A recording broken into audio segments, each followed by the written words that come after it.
प्राण्यांवरील अगाध प्रेमाची प्रचिती घेऊन पालखी आता नाशिकच्या पावनभूमीत गोदावरीच्या कुशीत पोहोचली होती. पंचवटीच्या या आध्यात्मिक वातावरणात नातवाचे लक्ष बाबांच्या एका अशा फोटोकडे गेले जिथे देव आणि भक्तातली सगळी बंधनं गळून पडली होती. आजोबांनी आज ओळख करून दिली बाबांच्या अशा एका सख्याची जो बाबांशी हक्काने भांडायचा आणि रुसायचा सुद्धा. आजोबा, हा फोटो बघा ना. बाबांनी हा माणसाचा गालगुच्चा घेतलाय आणि तो माणूस सुद्धा बाबांकडे रागाने बघतोय. बाबा तर देव आहेत ना, मग हे असं कसं? अरे बाळा, हेच तर साईंच्या दरबाराचं सौंदर्य आहे. हा समोर दिसतोय ना, हा श्यामा आहे. बाबा आणि श्यामा यांचं नातं 72 पिढ्यांचं होतं. श्यामा बाबांना देवा म्हणायचा आणि बाबा त्याला श्याम्या. त्यांच्यात देवाभक्ताचं नाही तर दोन जीवाभावाच्या मित्रांचं नातं होतं. श्यामा बाबांशी भांडायचे, पण बाबांनी त्यांच्यावर एवढा विश्वास का ठेवला? कारण श्यामाचं प्रेम हे शब्दांच्या पलीकडचं होतं. चल, मी तुला मशिदीत घेऊन जातो जिथे हा प्रसंग घडला होता. बाळा, मशिदीत खूप गर्दी होती.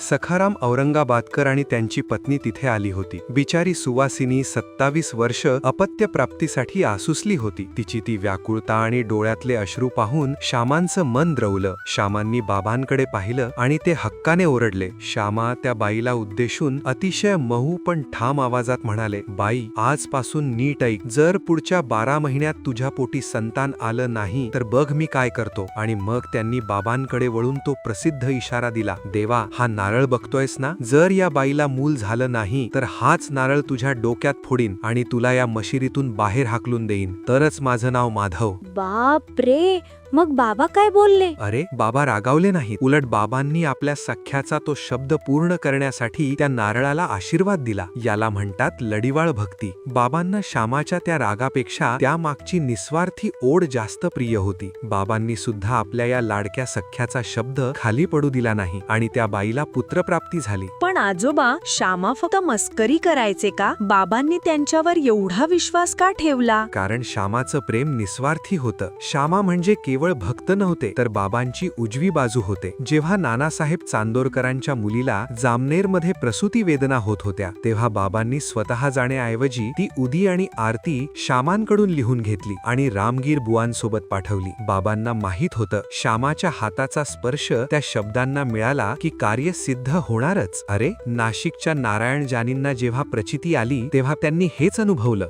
जेव्हा कोणी भक्त संकटात असायचा तेव्हा बाबा म्हणायचे, श्याम्याला भेटा. कारण श्यामाला बाबांचा स्वभाव इतका माहित होता की श्यामा जो शब्द बोलेल तो बाबांचाच आहे असा भक्तांचा विश्वास असायचा. श्यामा म्हणजे भक्तांना बाबांच्या काळजापर्यंत पोहोचवणारा सर्वात सोपा आणि खात्रीचा रस्ता होता. आजोबा, किती सुंदर नातं होतं हे. म्हणजे मी सुद्धा बाबांशी असं मित्रासारखं बोलू शकतो का? हो बाळा, भक्तीत कोणताही आव नसावा. श्यामांसारखं निरागस प्रेम असलं की देव स्वतः तुमचा गालगुच्चा घ्यायला येतो. म्हणूनच नेहमी लक्षात ठेव, श्यामा पुला लाडका भक्त, लढीवाळ नेणे युक्तायुक्त, संत भक्त संकल्प पुरवित, हेच निजव्रत तयाचे. म्हणूनच बाळा, देवाला घाबरू नकोस तर त्याच्यावर श्यामासारखं प्रेम कर. तो तुझा संकल्प नक्की पूर्ण करेल. आजोबांच्या या गोष्टीने नातवाला आज खऱ्या भक्तीची व्याख्या समजली होती. पालखी आता नाशिकच्या दिशेने पुढे सरकत होती, पण प्रत्येकाच्या मनात श्यामा आणि बाबांच्या त्या प्रेमाचा ओलावा टिकून होता. साई भक्तांनो, तुम्हाला ही धमकी वाटली की हक्क? कमेंटमध्ये नक्की सांगा. उद्या पाहूया गोदावरीच्या तीरावरील अजून एक अगाध लीला. तोपर्यंत साईराम.